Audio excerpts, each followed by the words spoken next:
this Andrew, first here, you're going to be down on one knee. You're going to go in for like a wrestler style pass, so like a double over pattern. Yep. Yeah. So if Andrew does what he wants to do from this position, many of us have been here. I've worked counters for this in no gi. I don't think I've really worked a gi counter in a really long time. But if Andrew does what he wants to do here, this shoulder's going to stay really heavy. He's pinning my hips to the mat, starting to lean my shoulders back. He walks his head and hips on opposite sides, drives his knee in, consolidates his position, and now I'm in a place I don't really like that much, which is bottom side control.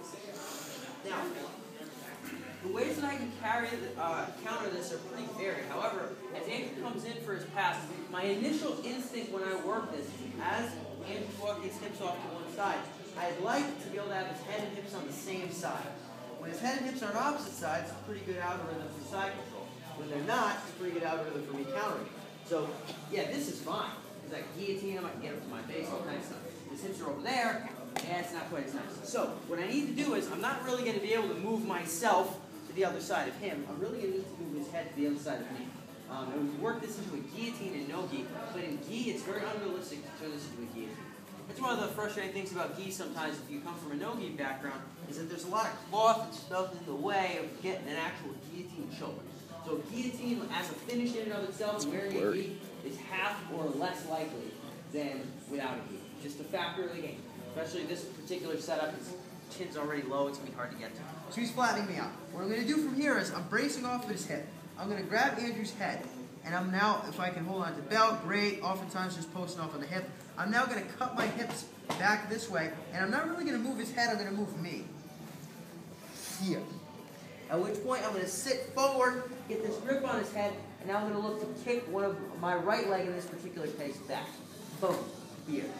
Now there's all kinds of ways I could set up crucifix and all kinds of other cool stuff. What I'm going to do in this particular case, however, I'm in this position where it looks like I could get a guillotine. Again, with a gi, it's very unlikely. I'm going to cut my left leg underneath me, and my right leg is going to go behind Andrew's arm. Here.